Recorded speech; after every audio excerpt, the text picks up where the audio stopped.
자, 농협은행 면접만 앞두고 계신 분들 많이 계실 겁니다. 그래서 지금 이 코로나 사태를 뚫고 스터디들을 많이 하고 계신 것 같아요. 예, 고생이 많으시고요. 제 나름대로 한번 여러분들께 도움이 될 수 있는 방법을 생각해 보다가 저의 뇌피셜과 오피셜을 적절히 섞어서 한 45개 정도의 질문 예시를 한번 뽑아봤습니다. 시간 없는 분들, 빨리 준비하실 분들께서는 제가 이 정보란에다가 요거 그대로 컨트롤 CV에서 붙여놓을 테니까 옮겨다 가져가시고 스터디원들하고 한번 공유해 보시면서 서로 이제 답변을 한번 준비해 보시면 그래도 의미가 있지 않을까 싶습니다. 첫 번째로 제가 찾아보니까 이제 작년에 면접을 보신 분이 합격 수기를 올리셨는데 그거 보니까 이제 처음에 간단한 본인 소개 30초 정도의 본인 소개와 끝날 때 이제 마지막 하고 싶은 이야기 이런 부분들은 빠지지 않고 물어봤다 이렇게 이제 적으셨길래 뭐 기본적으로 준비하셔야 될 내용이죠. 간단히 본인 소개를 부탁합니다. 이런 부분에 대해서 너무 길지 않게 1분도 길어요 사실. 30초 정도만 준비 한번 해보시고 최대한 날카롭게 본인을 드러낼 수 있는 키워드들을 직무에 대한 지식이라든지 직접적인 경험이라든지 이런 부분들을 적절히 한번 섞어서 이야기해 보시면 좋을 것 같고 본인께서 뚜렷하게 드러낼 강점이 없다 싶으신 분들은 아예 그냥 약점을 드러내서 그럼에도 불구하고 저는 이를 극복할 수 있는 사람입니다. 이렇게 드러내시는 것도 괜찮은 방법이라고 생각합니다. 자, 두 번째로는 코로나 활동. 저는 이거 좀 나올 것 같아요. 그냥 이제 인사치레라도 이런 질문이 나올 것 같습니다. 코로나 때문에 활동 어려웠을 텐데 그동안 어떻게 지내셨어요? 뭐 하고 지내셨어요? 이런 것들 질문을 하실 거고 당연히 이제 왜 농협에 지원했느냐 이런 질문들 나올 수 있겠죠.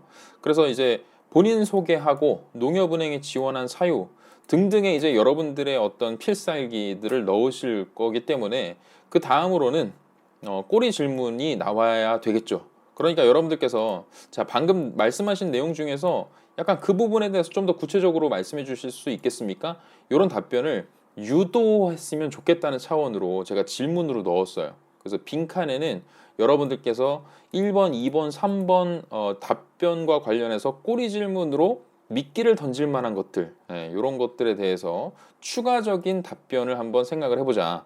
이런 차원으로 말씀을 드리는 거고, 다섯 번째로 이제 농업에 대한 관심이 있었느냐, 관련 경험이 있었느냐. 그래서 혹시 농협은행인데 왜 또 굳이 농업에 대한 걸 물어볼까 싶을 수도 있겠지만 우리가 자소서 항목 보면 기억하시겠습니다만 농업과 관련된 어떤 활동에 대한 걸 묻는 질문들이 있었어요. 그렇기 때문에 충분히 나올 수가 있고 자소서 기반으로 묻는다면 이런 항목들은 나올 수 있습니다. 만약에 이제 농업과 관련돼서 본인께서 어떤 관심이나 경험에 대해서 드러내셨다면 제가 면접관이라면 충분히 그 다음에 꼬리를 물고 그 경험에 대해서 좀 더 구체적으로 말해달라. 여기에는 그래서 그 경험을 가지고 얻어낸 결론이 무엇이냐 혹은 인사이트가 무엇이냐 이런 것들을 추가적으로 답변을 요구할 수 있겠죠. 자, 다음으로 인턴 경험을 포함한 대외 활동 경험이 있느냐 이런 거 물어봤을 때 여러분들께서 준비하신 내용 말씀하시면 되고요. 없다고 하더라도 비록 인턴이나 대외 활동으로 규정 지을 수는 없습니다만 저한테는 요러요러한 경험이 있습니다. 이렇게 말씀해 주시면 좋을 것 같고요. 여덟 번째로는 지금껏 살아오면서 특별히 이제 힘들었던 경험 같은 것이 있느냐. 이제 구조화 면접에서 많이 물어볼 수 있는 유형이기 때문에 객관적인 어떤 답변을 가지고 면접 내용에 대한 결과를 수치화 시키려면 사실 이런 부분들이 좀 들어갈 만합니다. 자, 다음으로 아홉 번째, 금융권 준비를 위해서 따로 준비한 게 있느냐? 당연히 금융회사니까 금융 지식과 관련된 재반 준비 사항 이런 것들을 물어볼 수 있겠죠. 열 번째로는 우리 회사 상품에 대해서 아는 것이 있나? 요럴 때 제가 좀 추천을 드리는 건 여러분들 지점 방문은 꼭 해보셔야 될 필요가 있습니다. 그래서 가보셔서 뭐 어떤 걸 물어볼까 막막하실 수 있겠지만 지금 뭐 제일 많이 판매하는 상품이 뭐예요? 혹은 이제 위에서 판매를 좀 종용하는 나쁜 얘기로는 좀 푸쉬하는 그런 상품들이 무엇이 있느냐? 요런 것들을 한번 여쭤보시면 대부분 이제 회사에서 푸시하는 상품이 주력 상품이죠. 주력 상품 위주로 이야기를 하시거나 혹은 뭐 직접적으로 내가 이제 가입을 좀 고려하고 있다. 이런 식으로 얘기하실 수가 있겠죠. 11번째로는 자, 2030 고객 유치를 위해서 농협은행이 어떤 노력을 해야 될까? 자, 농협은행이 스마트 농협, 그러니까 디지털 금융으로 나가고자 하는 것은 의지는 굉장히 높은 수준이라고 알고 있습니다. 그래서 우리 자소서에도 그런 부분 많이 쓰셨을 거예요. 자, 그럼에도 불구하고 농협은행이 가지고 있는 어떤 그 타이틀에서 오는 편견 같은 것들이 있죠. 그리고 사실상 따져봤을 때 2030 세대 중에서 농협은행을 주거래 은행으로 하시는 분들이 그다지 많지 않을 것이다. 그렇기 때문에 어쨌든 미래 성장 동력으로서 2030 세대 고객을 유치하는 건 그들의 숙명입니다. 은행의 숙명이자 모든 산업의 숙명이에요. 그렇기 때문에 이런 질문은 인성 면접뿐만이 아니라 토의 면접 주제로도 충분히 나올 수 있는 가능성이 있는 질문이라고 생각을 합니다. 자, 12번째, 금융상품의 불안전 판매 방지하기 위한 대책이 뭐가 있을까? 사실 이제 시중은행들이 사실 이제 불안전 판매 때문에 굉장히 시끄러웠잖아요. 그래서 고위험 상품들을 권장을 하고 고객들은 사실 그 상품에 대해서 잘 알지도 못하는데 은행원이 이거 진짜 좋다. 손실률이 정말 없다. 생각보다 없다. 그래서 리스크가 거의 없는 상품이다 했는데 까보니까 1억이 1,000만 원이 되고 1억이 100만 원이 된 그 사태 때문에 굉장히 시끄러웠습니다. 자, 이러한 세태 속에서 이 불안전 판매를 방지하기 위한 대책이 무엇이 있을까라는 질문이 나올 수가 있고요. 13번째로는 취업이 힘들다고 하는데 농협은행이 일자리 창출에 어떤 도움이 될 수 있을까? 이런 질문들 나올 수 있습니다. 그래서 수요일에 제가 라이브 할 때는 사실 이 항목들에 대해서 좀 제 나름대로 준비했던 그런 내용들을 같이 한번 공유해 보고자 하는데 이런 부분들 사실 저도 인터넷으로 뒤지면 충분히 나오는 자료들이거든요. 이런 것들 공부하시면 좋고요. 생각보다 은행이 할 일, 그리고 농협은행이 하고 있는 일들이 많습니다. 예. 그리고 농협 지점만 가시더라도 농협은행이 일자리 창출에 대해서 어떤 고민들을 하고 있는지 그런 부분들을 지점만 방문해봐도 알 수 있다. 그러니까 여러분들 지점 방문 꼭 해보셔야 됩니다. 자, 그리고 14번째, 이제 4차 산업혁명 시대에 본인이 기여할 수 있는 부분이 무엇이느냐? 이것은 뭐 지금 은행뿐만이 아니라 모든 산업군에서 공통적으로 나올 수 있는 것이고요. 코로나 사태 이후에 농협은행이 어떤 변화가 예상이 되느냐, 그리고 어떤 조치를 취하면 좋을 것이냐라는 질문이 나올 수 있는데, 요거 밑에 제가 이제 순번은 달지 않은 이유는 충분히 여러분들께서 이제 예상되는 변화가 무엇이 있을까라는 질문에 대해서 제가 좀 영상을 올린 게 있어요. 근데 아마 대부분 요 고민을 하다 보면 이런 쪽으로 가지 않을까. 어쨌든 비대면 채널이 성장하고 있다는 어떤 그런 문장이 여러분들의 입을 통해서 나올 가능성이 큰데, 그러면 이제 반론으로 그렇게 얘기하실 수 있죠. 비대면 채널이 크면 대면 채널은 이제 가치가 없는 것이냐, 죽는다고 생각을 하는 것이냐, 이런 질문이 나올 수 있습니다. 자, 다음으로 입사 후 포부를 물어보는 거죠. 입사 후에 어떤 일을 하게 될 거라고 생각을 하느냐. 좀 더 디테일하게 당신께서 개인금융 뭐 이런 직무를 선택을 하셨는데 입사 후에 당장 어떤 일을 할 거라고 알고 있나요? 이렇게 물어볼 수 있고, 직무상에 관련해서 이제 예상되는 문제점 같은 경우도 꼬리 질문으로 나올 수 있습니다. 자, 17번째는 어쨌든 은행 금융상품을 판매하는 거잖아요. 어쨌든 은행원들이 지금 뱅커들이 금융상품 판매하는 사람들이죠. 그죠? 그런 것들이 이제 가장 큰 롤이라고 할 수 있는데, 본인만의 어떤 판매 노하우라는 것이 있느냐, 과거의 뭐 아르바이트 경험 등을 이야기하실 수도 있고요. 그래서 본인만의 어떤 특징적으로 매출을 좀 성과를 높였다든지, 혹은 뭐 행사를 하는데 모객을 많이 해봤다든지, 사람들한테 좀 더 효과적으로 전달할 수 있는 그런 루트를 알고 계신다든지, 그런 노하우를 말해 주시면 될 것 같습니다. 그래서 만약에 이어진다면 실제 그래서 당신께서 판매해 본 경험이 뭐가 있느냐, 이런 것들을 물어볼 수 있는데, 판매 경험이 없더라도 사실 여러분들이 좀 전에 제가 말씀드렸던 우회해서 다른 경험을 통해서 이런 부분들을 좀 커버할 수 있게끔 준비하시면 좋을 것 같습니다. 19번째는 단순 업무를 처리하러 온 고객을 어떻게 주력 고객으로 만들 것이냐. 이것은 사실 이제 어떻게 판매할 건데 이것과 좀 연관된 질문이기도 하고요. 다른 시중은행에서 나왔던 자소서 항목 중에 하나를 제가 인상적으로 좀 기억을 하고 있다가 가져와 봤습니다. 그 다음에 부동산 정책에 대해서 최근에 알고 있냐, 최근 부동산 정책, 그리고 정부 규제에 대해서 어떤 의견을 가지고 있느냐, 이런 부분들이 나올 수 있는데, 요것들은 이제 토의 주제로 좀 난이도가 너무 높다 싶은 생각은 좀 들지만 어쨌든 한 번쯤 물어볼 수 있는 질문이다, 그렇게 생각을 합니다. 그리고 21번째, 농협은행의 사회공헌 사업에 대해서 알고 있느냐. 그러니까 농협은행의 태생을 좀 연구를 해보시면 일반 시중은행과는 또 다른 이제 특성을 가지고 있잖아요. 또 한편으로는 CSR 활동들이 굉장히 활발하게 펼쳐지고 있고 그런 것들이 기업 브랜드 이미지 가치를 높이고 고객들의 선택을 받는 데 있어서 높은 평가를 받고 있기 때문에 이것과 관련돼서 나올 수가 있습니다. 2020 트렌드 코리아, 거기에 보면 이제 페어플레이 라는 키워드와 함께 어쨌든 기업들의 이런 선한 영향력과 관련된 고객들의 수요가 굉장히 높고 고객들이 그것을 감시하고 평가하는 일들이 굉장히 일상화되었다. 그런 데서 한번 착안해서 제가 생각해낸 질문이고요.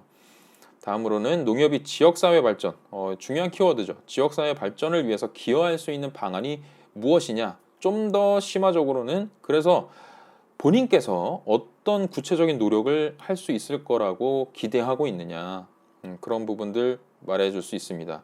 이 질문을 정말 잘 하시면 굉장히 좀 남다른 인상을 남길 수 있다, 임팩트가 있다라고 생각을 하고요. 가벼운 질문이지만 최근 감명 깊게 읽은 책이 있느냐 이렇게 물어볼 수도 있고, 앞으로 대면 영업 대신 비대면 영업의 비중이 더욱 커질 거다. 요것과 이제 관련해서 앞에도 말씀을 드렸습니다만 잠깐, 대면 영업 대신 비대면 영업이 비중이 커졌을 때 농협은행이 어떠한 대처를 취할 수 있을 것이냐, 농협은행은 어떠한 역할을 수행해야 하느냐, 이런 부분들과 관련된 대답을 좀 준비하실 필요가 있습니다. 자, 그리고 미국이 금리 인하를 했죠. 그것이 이제 미치는 영향이 무엇일까? 이런 부분도 사실 이제 잘 찾아보면 많은 예상 자료들이 나와 있습니다. 그리고 비단 이제 미국 금리 인하가 당연히 금융사에 미치는 영향들이 크고요. 고객들의 움직임을 바꾸는 어떤 이슈이기 때문에 이런 부분들은 상식적으로 공부하실 필요가 있습니다. 자, 그 다음에 취미가 뭔가요? 가벼운 질문이죠. 다음에 상사가 뭐 부당한 지시를 한다면 어떤 조치를 취할 것이냐. 그리고 여러분들의 별명은 뭐냐? 이유가 뭐냐? 혹은 이제 별명이 뭐냐라고만 단순히 물어봐도 여러분들께서는 저의 별명은 요겁니다 하고 끝내지 마시고, 제가 이런 별명을 얻은 이유는 이런 이유입니다 라고 이야기를 좀 해주시면 좋을 것 같아요. 자, 다음으로 남들과 차별화되는 강단점, 장단점 이런 거 나올 수 있고요. 31번, 혹시 다른 곳에도 지원했느냐? 이런 부분들을 너무 감출 필요는 없어요. 대신에 이제 좀 어느 정도 여러분들께서 다른 곳에 지원하신 부분이 있다 그러면 솔직하게 얘기를 하시되 너무 이렇게 무분별하게 문어발식으로 지원하지는 않았다, 이 정도만 좀 해주시면 될 것 같고, 지점에 방문해 봤느냐, 느낌은 어떻느냐, 사실 이렇게 지점 방문 직접 해봤어요? 라는 질문이 직접적으로 나올 가능성보다는 사실 여러분들께서 지점에 방문해 보셨다면 다른 어떤 질문에라도 묻히셔야 됩니다.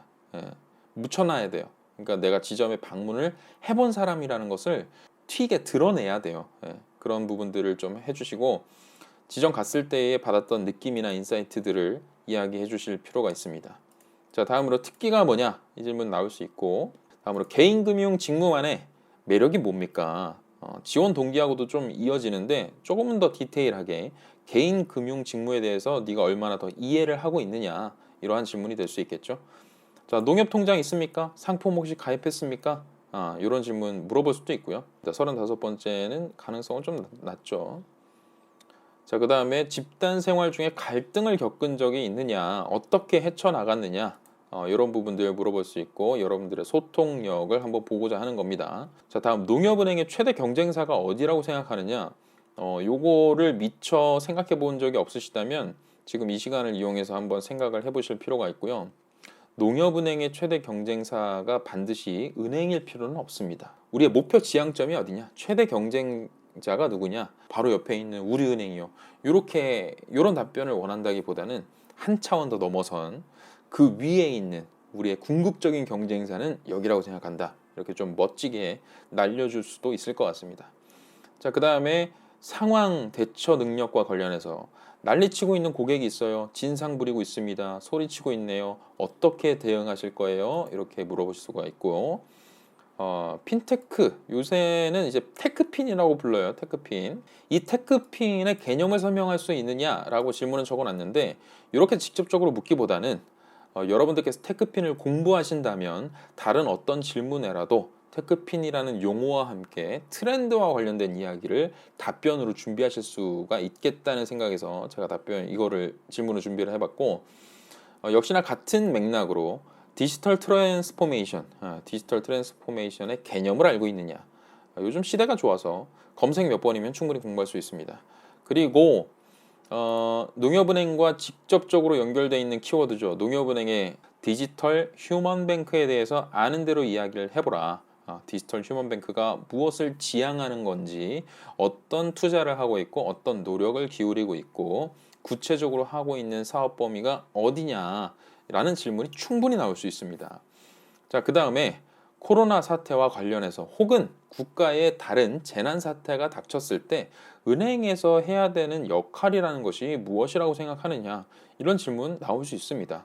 그리고 코로나 사태와 관련해서 농협은행에서도 하고 있는 일들이 또 있어요. 찾아보시면 아시겠지만. 자, 그리고 마이데이터 사업에 대해서 아는 대로 이야기를 해보라. 입사후 포부 정식으로 물어볼 수 있고, 마지막으로 하고 싶은 이야기가 있느냐, 이렇게 물어볼 수가 있습니다. 또 그리고 여러분들 스터디를 준비하시거나 혹은 집에서 혼자 준비하시더라도 토익 면접과 관련해서는 제가 한 3가지 정도로 뽑아봤는데, 앞에 인성 면접에도 좀 겹치는 내용이지만 2030 세대의 고객 유치 방안, 혹은 마케팅 방안, 판매 방안, 이런 것들이 나올 수가 있고, 지역 간 불균형을 위해서 금융사가 어떤 노력을 할 수 있겠느냐. 특히나 이제 농협은행이다 보니까 뭐 이제 귀농 귀촌 하시는 분들에 대한 지원도 있을 것이고, 청년들을 또 적극적으로 이제 지방 도시, 지방 소도시나 이끌어내려는 노력들이 굉장히 많이 펼쳐지고 있고, 그들을 위한 지원 사업들이 있을 겁니다. 그런 부분과 관련해서 우리 회사 금융사라고는 했지만 농협은행이 어떤 노력을 해야만 하는가, 이런 부분들이 나올 수 있고, 세대 갈등을 위한 효과적인 소통 방안이 무엇이냐. 사실 이게 이제 뭐 작년에도 나온 주제 중에 하나라고 얘기를 좀 들었습니다. 그래서 이런 차원으로 준비하시면 될 것 같아요. 토익 면접은 사실 토의다 보니까 어떤 뭐 정답을 규정한다, 정답을 어떤 찾아내는 도출 과정이라기보다는 여러 가지 안에 대해서 충분히 논의하고 고려해서 최선의 방안을 선택하는 방안을 이야기를 하는 거죠. 토익 면접이라는 게 그런 겁니다. 그러니까 사실 여러분들께서 정말 핵심적으로 좀 시간을 많이 할애해서 투자해서 공부하셔야 될 부분은 토익 면접보다는 인성 면접이 일단 급하다, 이런 얘기를 좀 드리고 싶고요. 다시 말씀드리지만 지금 제가 말씀드렸던 이 45개 질문은 밑에 정보란에 그대로 붙여놓을 테니까 공유하시고 공부하시고 나름대로 답을 한번 정해서, 혹시나 수요일날 라이브 방송을 들으실 계획이 있으시다면 본인께서 생각하시는 답과 제가 얘기하는 어떤 방안의 차이점, 비교해 보시는 것도 좋은 포인트가 될 것 같습니다. 이상으로 마치겠습니다.